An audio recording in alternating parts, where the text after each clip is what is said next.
تو زندہ ہے واللہ، تو زندہ ہے واللہ، میری چشم عالم سے چھپ جانے والے۔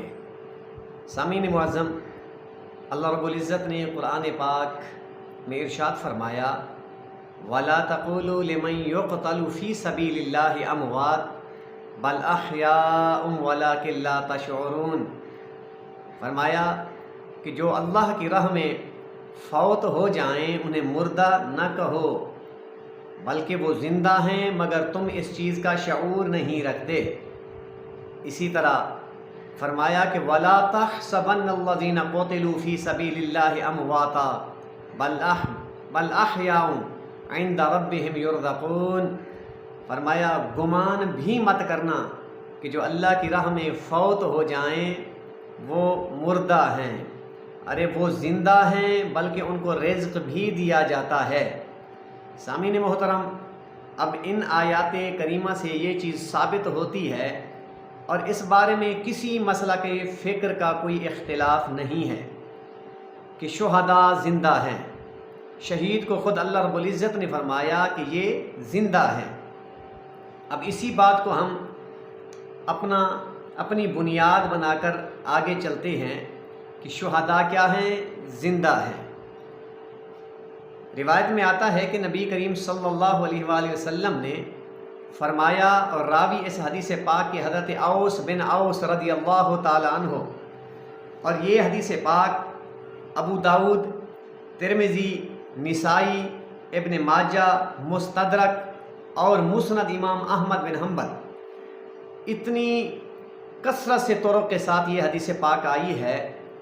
راوی اس کے حضرت اوس بن اوس رضی اللہ تعالی عنہ فرماتے ہیں کہ نبی کریم صلی اللہ علیہ وآلہ وسلم نے ارشاد فرمایا تمہارے دنوں میں جمعہ کا دن سب سے زیادہ افضل اور بہتر دن ہے کہ اسی دن اللہ رب العزت نے حضرت آدم علیہ السلام کو پیدا فرمایا اور اسی دن حضرت آدم علیہ السلام کی وفات ہوئی۔ فرمایا جمعہ کے دن اسی دن کو پھر سور پھونکا جائے گا، اور فرمایا اسی دن ایک سخت آواز ظاہر ہوگی۔ نبی کریم صلی اللہ علیہ وآلہ وسلم فرماتے ہیں کہ اے میرے صحابہ، کثرت سے اسی دن یعنی جمعہ کے دن مجھ پر درود و سلام بھیجا کرو۔ جو تم درود مجھ پر بھیجو گے وہ تمہارا درود مجھ تک پہنچ جائے گا۔ اب اس پر ایک صحابی نے عرض کی، یا رسول اللہ، فرمایا کیف تعرض صلاتنا وقد ارمت، یا رسول اللہ ہمارا صلات، ہمارے درود آپ تک کیسے پہنچیں گے کہ آپ تو مٹی میں ہوں گے؟ یہ سوال کیا صحابی نے۔ اب آگے سنیں، سرکار دو عالم آقا علیہ الصلاۃ والسلام، حضور علیہ الصلاۃ والسلام، تاجدار کائنات، فخر موجودات، راحت للعاشقین، رحمت للعالمین، حضور فرماتے ہیں ان اللہ حرم علی الارض ان تأکل اجساد الانبیاء۔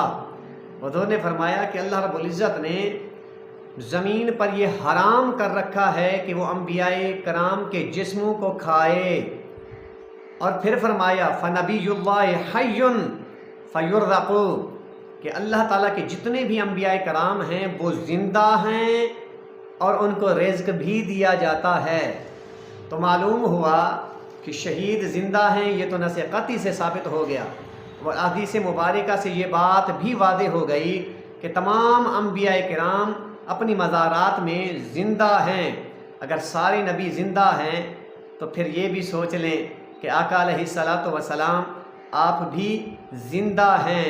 میں تو کہتا ہوں، لوگ کہتے ہیں کہ حضور علیہ الصلاۃ والسلام مدینے میں ہیں، میں کہتا ہوں حضور ہر عاشق کے سینے میں ہیں۔ تو زندہ ہے واللہ، تو زندہ ہے واللہ، میری چشم عالم سے چھپ جانے والے۔